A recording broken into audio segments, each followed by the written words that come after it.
Okay, here we go. So we're going to go on a little tour of the outdoor classroom. It's a little wet this morning because of the rain. This is an area that we have been working on over the last couple of years, trying to promote our kids getting outside, celebrating nature and wildlife. We are in a unique situation here at C.C. Griffin and Patriots Elementary in that we have this land back behind the schools that really wasn't buildable for the Mill subdivision. So that is kind of why they gave them the land to put the schools here. So we have started to take and make trails back here for the kids. I know at Patriots they will use this area for recess to walk the trail. It is about 3/4 of a mile long round trip, and we have lots of things. We do our best not to disturb nature. So the paths that we have, we brought in a soil and water conservationist to help us with the water flow. This area does have a large amount of water when we have really heavy rains. So we really wanted to make sure we were cognizant of where we were building our paths. What you see in front of you is actually going to be a seating area. We are going to use some large stumps and some cable spools to make an outdoor seating area. That was supposed to get done this year, but because of COVID, things have just been kind of crazy. This area in front of you, and hopefully instead of seeing this video you're going to be seeing this live, is our reading in the trees area. And so I don't know if you can see the straps hanging from the trees, but we have a class set of 30 hammocks and our students can come out and read in the trees. They absolutely love it. So we're going to continue on down the path. I'll tell you a little bit about this area. Patriots mascot is the Red Hawk, and the reason for that is when they were first building the schools, Red Hawks were extremely prevalent in these woods, and there still are some. I don't think, as the mills have grown up, I don't feel like we have as many as we once did. But that is where Patriots gets its mascot from. Just a little bit about some of the wildlife we have. We do have a lot of turkeys back here. We actually saw one last week on the baseball field. Last year we had a little family of turkeys in this area. So that was kind of exciting for the kids to get to see. We also have some owls. I'm assuming they're a barred owl. We found a whole wing actually last week out here, and oh, there goes a family of deer. I spooked them. Well, that was exciting. That was three deer. So we obviously have deer out here. But we also heard a barred owl, so we know there's another one out here. We have a Girl Scout who is fixing to make a barred owl box, and we have a community partner out at Vulcan who we are going to try and do a live stream with the camera in the box. So that kind of tells you just a little bit about some of the cool things we have going on out here. Hope you guys got to see the deer. That was pretty cool. Usually the kids are so loud they scare them away when they walk out here.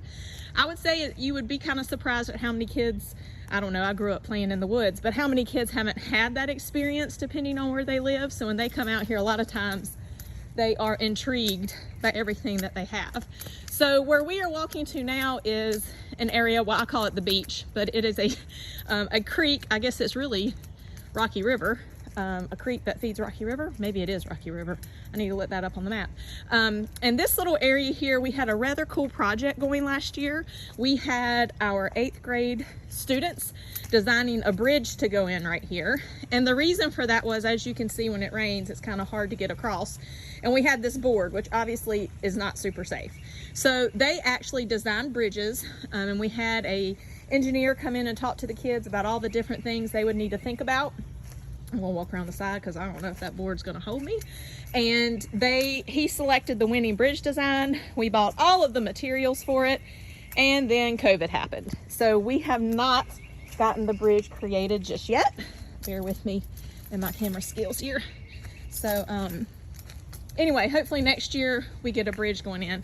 This area is handicap accessible with a golf cart. So we tried to make the path big enough. This little area is kind of interesting. This sits in a floodplain. So all of this debris that you see was not here last week. So when it floods, and mainly that is because of the massive amount of construction going on at the mills, all of that runoff comes out here. We get these huge trees. There's actually a lot of cedar out here. So all of this that you kind of see, the water deposits this. And so it's always a really good lesson for our 8th grade earth and environmental kids to see the power of water in a floodplain and kind of how quickly things can change. So I'm gonna keep on walking down here. Hope I'm not talking too fast. See what else we can see.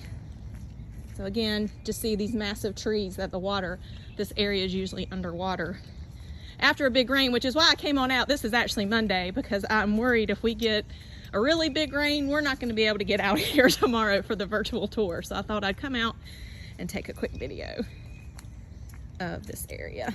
And so obviously it's great for the kids. They can see how the vegetation changes out here. I think that's why we have so many deer probably in this low-lying area. We do have some beavers. We have some beaver chews, which is a great lesson for the kids. On up the stream, they're trying to dam up the creek and flood it out. They've done a pretty good job. That particular area is kind of hard to get kids to safely, so we tend to just tell them about them. But we do have some wood chews out here.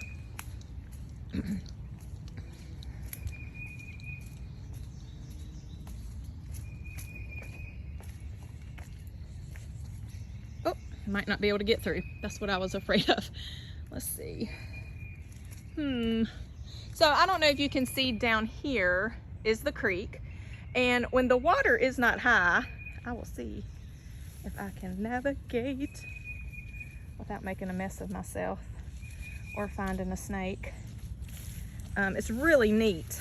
The raccoon prints and all the different things we can see. I'm gonna make it happen. A little dirt won't hurt, right? Okay, here we go.